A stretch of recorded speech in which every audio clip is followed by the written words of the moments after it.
Welcome to our channel biotech with Tanu. हम discuss कर रहे थे जीन क्लोनिंग। जीन क्लोनिंग क्या होती है? जब हम इंसर्ट डीएनए होस्ट जीनोम के अंदर डालते हैं बाय द वेक्टर। उसमें हमने पढ़ा था कि जीन ऑफ इंटरेस्ट क्या होता है, वेक्टर डीएनए क्या होता है, रेस्ट्रिक्शन एंजाइम क्या होते हैं, कितने टाइप के हमारे पास रेस्ट्रिक्शन एंजाइम है, पैलिंड्रोमिक सीक्वेंस क्या होता है, रिकॉग्निशन साइट क्या होता है। ये 4 टूल हमने पढ़े थे और बाकी के फर्दर टूल्स अब हम स्टडी करेंगे इस वीडियो में। अब हमारे पास आता है जब हमने किसी जीन को कट कर लिया एंजाइम के थ्रू उसकी स्पेसिफिक साइट पर, जिसको हम रिकॉग्निशन साइट बोलते हैं, तो अब उन डीएनए को, दो डीएनए फ्रेगमेंट्स को हमें जोड़ना भी है। जैसे जीन ऑफ इंटरेस्ट और वेक्टर को हमें एक दूसरे के साथ जोड़ना भी है, तो हमें वहां पर चाहिए होगा डीएनए लाइगेज। डीएनए लाइगेज क्या करता है? दो फ्रेगमेंट्स, डीएनए के दो फ्रेगमेंट्स को, जो कि हमारे एंजाइम जो कट करते हैं वो उनको जोड़ता है। जो 3' एंड पर और 5' एंड पर हमारे फ्रेगमेंट्स होते हैं उनको फॉस्फोडाइएस्टर बॉन्ड की हेल्प से वो जोड़ता है। ठीक है, इसमें हमारे पास जो हम इसको हम मॉलिक्यूलर ग्लू भी बोलते हैं, क्योंकि ये हमारे मॉलिक्यूलर मीन्स हमारे डीएनए आरएनए को जोड़ने का काम करता है। ठीक है, और इसके बाद हमारा इसका एग्जाम्पल है T4 डीएनए लाइगेज, जो कि हमारा T4 बैक्टीरियोफेज से हमारा आइसोलेट, मतलब कि T4 बैक्टीरियोफेज का हमारा मतलब एंजाइम है। ठीक है, जिसको हम T4 डीएनए लाइगेज कहते हैं। और हमेशा लाइगेशन के लिए जब हम किसी चीज को जोड़ते हैं हमें उसको एक एनर्जी प्रोवाइड करनी होती है। ठीक है, इसमें डीएनए लाइगेशन के लिए इसलिए हमें एटीपी की जरूरत होती है। ठीक है, इसके फंक्शन क्या है? इसकी फंक्शन क्या है? अब हमारे पास ये सील करता है निक्स डीएनए फ्रेगमेंट्स में, जो निक्स बनते हैं, जो मिस पार्ट होता है डीएनए फ्रेगमेंट्स का। जब हम किसी कट को, वो हम आगे नेक्स्ट फर्दर टॉपिक में डिस्कस करेंगे निक्स क्या होता है। ठीक है, अभी इतना ही, बेसिकली इतना समझो कि निक्स एक मिसिंग पार्ट होता है, जो कि जब हम किसी चीज में कट लगाते हैं ना, उसको वहां पर एक मिसिंग पार्ट क्रिएट हो जाता है, उसको हम निक्स बोलते हैं। उनको सील करने का काम करता है। ओकाजाकी फ्रेगमेंट्स को ज्वाइन करने का काम करता है। स्टिकी और ब्लंट एंड्स को ज्वाइन करने का काम करता है डीएनए, रिकॉम्बिनेंट डीएनए टेक्नोलॉजी में। ठीक है, अब हम आते हैं होस्ट पर। होस्ट वो ऑर्गेनिज्म होता है, वो लिविंग सेल होता है जिसमें हम अपना आरडीएनए को इंट्रोड्यूस कराते हैं और आगे की फर्दर रेप्लिकेशन, प्रोटीन फॉर्मेशन और जो भी क्लोनिंग की टेक्निक्स हैं वो आगे हम इसमें प्रोसीजर को फॉलो करते हैं। ठीक है, ये दो टाइप का होता है, प्रोकैरियोटिक होता है, यूकैरियोटिक होता है। प्रोकैरियोटिक में हमारा बेसिकली हम बैक्टीरिया को लेते हैं और जो कि सबसे नोन है ई कोलाई, तो हम ई कोलाई लेते हैं और इसमें हमारे पास सबसे अभी तक का नोन जो होस्ट है वो है DH5 अल्फा। ठीक है, DH5 alpha is most important कि ये हमारे पास प्रोकैरियोटिक होस्ट है। ठीक है, फिर यूकैरियोटिक में हमारे पास यीस्ट आ जाएगा, फंगस आ जाएगा, प्लांट सेल आ जाता है, एनिमल सेल, मैमेलियन सेल्स। ठीक है, ये सब चीज हमारे पास आती है। अब हम बात करते हैं कि होस्ट के कैरेक्टरिस्टिक क्या होने चाहिए। ठीक है, ये इजी टू ग्रो होना चाहिए कि हम लैब में इजी बना पाए, फास्ट रिप्रोडक्शन होना चाहिए, नॉन पैथोजेनिक होना चाहिए कि हमें कोई हार्म ना पहुंचाए ये बैक्टीरिया। ठीक है, या फिर जो भी हमारा होस्ट है, जेनेटिकली वेल कैरेक्टराइज्ड होना चाहिए, ये रिकॉम्बिनेंट डीएनए को इजिली अपटेक कर ले, रेप्लिकेशन और एक्सप्रेशन ऑफ द वेक्टर को सपोर्ट करे। ठीक है, अब हमारे पास क्वेश्चन आता है कि हम ई कोलाई को ही क्यों, मोस्ट कॉमन जो होस्ट है हमारा वो ई कोलाई ही क्यों है? ई कोलाई इसलिए है क्योंकि ये हमारे पास एक रैपिड ग्रोथ और डिवीजन देता है कि ये मल्टीप्लीकेशन बहुत फास्ट करता है। जेनेटिक सिस्टम इसका हम इसका जेनेटिक सिस्टम बहुत इजीली अंडरस्टूड कर सकते हैं, पढ़ सकते हैं। ठीक है, ये इजीली ट्रांसफॉर्म कर लेता है यूजिंग प्लाज्मिड। ठीक है, ये इनएक्सपेंसिव होता है, इसके कल्चर जो होता है हमारे इनएक्सपेंसिव होता है, कोई एथिकल कंसर्न नहीं रहती हमारे पास कि हमें क्यों कोई परमिशन लेनी हो इस बैक्टीरिया को यूज करने के लिए। और ये अवेलेबिलिटी होती है हमारे मैनी इंजीनियर्ड स्ट्रेन्स की, कि जैसे कि DH5 अल्फा हो गया, तो ये डिफरेंट स्ट्रेन्स हमें प्रोवाइड करता है। ठीक है, अब हमारे पास आता है कॉम्पिटिटेंट सेल। कॉम्पिटिटेंट सेल क्या होता है? वो सेल जिसको ट्रीट किया जाता है कि फॉरेन डीएनए को अपटेक करने के लिए। ठीक है, कि बाहर से जब हम उसको फॉरेन डीएनए दे रहे हैं कि वो सेल इतना कैपेबल हो कि वो उसको अपटेक कर पाए। ठीक है, तो it is a bacterial cells that has been treated to allow it to take up foreign DNA like plasmid from its environment during transformation। ठीक है, ये हमने यही कि वो सेल को हम ट्रीट करते हैं ऐसे कि वो अपटेक कर ले फॉरेन डीएनए को, जो कि हम ड्यूरिंग द ट्रांसफॉर्मेशन प्रोवाइड करेंगे। ठीक है, ये हमारे लिए इंपॉर्टेंट क्यों होता है? इंपॉर्टेंस क्या है कॉम्पिटिटेंट सेल की? ये हमारे इसेंशियल होता है जीन क्लोनिंग में, और इसकी without competence bacteria can not naturally Uptake the DNA. ठीक है, कि नेचुरली अपटेक करने में बहुत मुश्किल हो जाती है without the competence. Used in recombinant DNA technology to introduce engineered plasmid into bacterial cell. ये हमारी इसकी इंपॉर्टेंस हो गई है।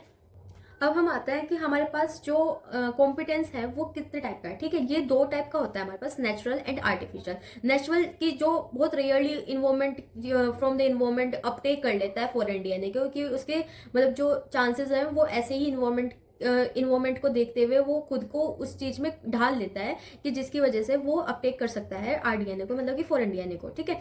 और फिर आता है लैब मेथड। लैब मेथड में हमारे पास केमिकल मेथड हो गया और एक इलेक्ट्रोपोरेशन हो गया। केमिकल मेथड में हम क्या करते हैं, हम ट्रीट करते हैं आइस कोल्ड को, कैल्शियम क्लोराइड को आइस के साथ हम ट्रीट किया जाता है हमें, और फिर उसके बाद हम हीट शॉक मेथड अप्लाई करते हैं 42 डिग्री सेल्सियस पर 30 से 60 सेकंड के लिए, कि जिससे हमारे जो क्या बोलते हैं हमारा जो सेल है उसमें पोर्स क्रिएट हो और वो अपटेक कर पाए इजीली, ठीक है। और फिर हमारे पास सेकंड मेथड आता है इलेक्ट्रोपोरेशन। इलेक्ट्रोपोरेशन में हम इलेक्ट्रिक पल्स क्रिएट करते हैं जिसकी वजह से हमारे क्या बोलते हैं पोर्स क्रिएट होते हैं सेल्स के अंदर, ठीक है। अब आता है हमारे पास नेक्स्ट टॉपिक है कायरोप्रोटेक्टेंट्स। कायरोप्रोटेक्टेंट्स क्या होता है? कायरोप्रोटेक्टेंट्स एक ऐसा केमिकल सब्सटेंस है जो कि प्रोटेक्ट करता है बायोलॉजिकल मटेरियल को, जैसे कि हमारा डीएनए, आरएनए, इनको प्रोटेक्ट करता है डैमेज होने से। जब हम फ्रीजिंग करते हैं ना किसी बैक्टीरिया सेल्स या किसी कल्चर को, हम जब स्टोर करने के लिए, उसके स्टोरिंग के लिए हम फ्रीज करते हैं, तो हमारा जो कल्चर है वो खराब ना हो जाए, जो हमारा जेनेटिक मटेरियल है, बायोलॉजिकल मटेरियल है, वो खराब ना हो जाए, उसकी वजह से उसमें हम केमिकल सब्सटेंस को यूज करते हैं कि वो खराब ना हो और आइस क्रिस्टल फॉर्मेशन से हमें बचाए, ठीक है। It prevents ice crystal formation which can puncture and damage cell during cryopreservation. कि हम आइस क्रिस्टल फॉर्मेशन जब बनेंगी तो उससे पहले ही वो उसको पंचर कर देगा। और क्या बोलते हैं, ये प्रोसीजर जो पूरी होती है इसको हम कायरोप्रिजर्वेशन बोलते हैं, कि जिसमें हमारे मतलब कि आइस क्रिस्टल बन जाने से मतलब कि अवॉइड करवाता है, ठीक है। इसमें हमारे पास एग्जांपल है डीएमएसओ और ग्लिसरॉल। डीएमएसओ और ग्लिसरॉल कायरोप्रोटेक्टेंट्स के एग्जांपल है, ठीक है। ये हमें इसलिए हम ये यूज करते हैं जीन क्लोनिंग में कि हमें फर्दर अगर हमें अपना कल्चर चाहिए होगा, फर्दर हमें इंट्रोड्यूस करा के अपना कल्चर चाहिए होगा, तो हम उसको कैसे स्टोर कर सकते हैं, ठीक है। फिर आती है हमारे पास ट्रांसफॉर्मेशन। ट्रांसफॉर्मेशन एक ऐसी प्रोसेस है जिसमें हम फॉरेन डीएनए को इंट्रोड्यूस कराते हैं होस्ट सेल में, ठीक है। और कॉमनली हम ये बैक्टीरिया में इंट्रोड्यूस कराते हैं। जब अभी हमारे पास हमने पढ़ा है कि ट्रांसफॉर्मेशन क्या होती है। ट्रांसफॉर्मेशन एक वो प्रोसीजर होती है जिसमें हम फॉरेन डीएनए को होस्ट सेल में इंट्रोड्यूस कराते हैं। इसकी टाइप क्या होती है? दो टाइप के होते हैं, एक जो इन्वायरमेंटली बायसेक्सुअली हम मतलब करवा सकते हैं, ठीक है, और एक आर्टिफिशियल होते हैं जो डिफरेंट टेक्निक्स का यूज करके, जैसे कि हम micro injection, macro injection, tungsten, gold tungsten का यूज करके हम जैसे टेक्निक्स है ना उनका यूज करके हम ट्रांसफॉर्मेशन कराते हैं, ठीक है। अब हमारे पास स्टेप्स क्या होते हैं? पहले हम स्टेप्स में हम कॉम्पिटेंट सेल बनाएंगे, ठीक है। हमारे सेल में इतनी हिम्मत होनी चाहिए कि वो फॉरेन डीएनए को अपटेक कर सके। फिर हम उसको मिक्स करेंगे आरडीएनए के साथ, फिर हम उसमें हीट शॉक मेथड देंगे और या फिर इलेक्ट्रोपोरेशन देंगे कि जिसकी वजह से वो पोर्स क्रिएट करे और वो आरडीएनए को अपटेक कर ले, ठीक है। फिर उसके बाद रिकवरी और ग्रोथ के लिए हम उसको टाइम देंगे कि थोड़ी देर पर रिलैक्स कर, और फिर उसके बाद अपना मल्टीप्लीकेशन शुरू कर। फिर उसके बाद हम अपना सिलेक्शन ऑफ ट्रांसफॉर्म सेल कर लेंगे और उसकी स्क्रीनिंग कर लेंगे, ठीक है। ये हमारे बेसिक स्टेप्स हैं जो हम ट्रांसफॉर्मेशन में यूज करते हैं। हमारा लास्ट टूल है रिकॉम्बिनेंट डीएनए। हमने पूरी प्रोसीजर करी है, उसमें हमें जो हमारा फाइनल प्रोडक्ट है वो हमें मिलता है आरडीएनए। आरडीएनए क्या होता है? एक आर्टिफिशियल क्रिएटेड डीएनए होता है by combining genetic material of 2 और more different sources into 1 DNA molecule, ठीक है। ये हमारा जीन क्लोनिंग का एक लास्ट टूल है जो कि हम पूरे जीन क्लोनिंग की प्रोसीजर में हम ये बना रहे हैं। अब आता है हमारे पास कि ये एक फ्लो चार्ट और डायग्रामेटिक फ्लो चार्ट हमने बनाया है कि जिसमें हम बताएंगे कि हमने पूरी जीन क्लोनिंग में क्या क्या किया है, ठीक है। पहले हमने आरडीएनए कंस्ट्रक्ट करते हैं, हमने वेक्टर लिया, हमने जीन ऑफ इंटरेस्ट लिया, ठीक है। ये प्लाज्मिड है, मतलब ये वेक्टर है, वेक्टर के अंदर हमने जीन ऑफ इंटरेस्ट डाल दिया, तो ये हमारा रिकॉम्बिनेंट डीएनए हो गया। रिकॉम्बिनेंट डीएनए को हमने बैक्टीरिया के अंदर डाला जो कि मतलब कि होस्ट सेल है हमारा, ठीक है। होस्ट सेल ट्रांसफॉर्मेशन के थ्रू हमने डाला। इसका पहला स्टेप है हमारा construction of a recombinant DNA molecule, ठीक है। वेक्टर और जीन ऑफ इंटरेस्ट को मिला के हमने आरडीएनए क्रिएट करा। आरडीएनए को हमने बैक्टीरिया के अंदर इंट्रोड्यूस किया या ट्रांसफर किया, ठीक है। फिर उसके बाद अब ये हमारे पास बैक्टीरिया आ गया जिसके पास आरडीएनए है, ठीक है। अब इस बैक्टीरिया को हम मल्टीप्लिकेशन के लिए छोड़ देंगे।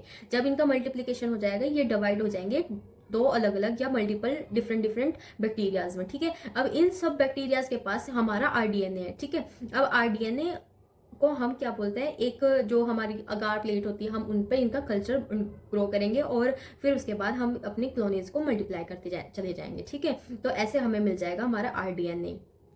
अब ये हमारे टॉपिक जीन क्लोनिंग का यहीं पर आज खत्म होता है और उसके बाद अब नेक्स्ट टॉपिक के लिए हम मिलते हैं नेक्स्ट वीडियो में। तब तक आप लाइक, शेयर एंड सब्सक्राइब कर लीजिए अगर आपको ये टॉपिक समझ में आया है। और अगर इसके नोट्स चाहिए हो तो आप मुझे कमेंट कर सकते हैं और मैं आपको नोट्स भी प्रोवाइड कर दूंगी, ठीक है। ओके।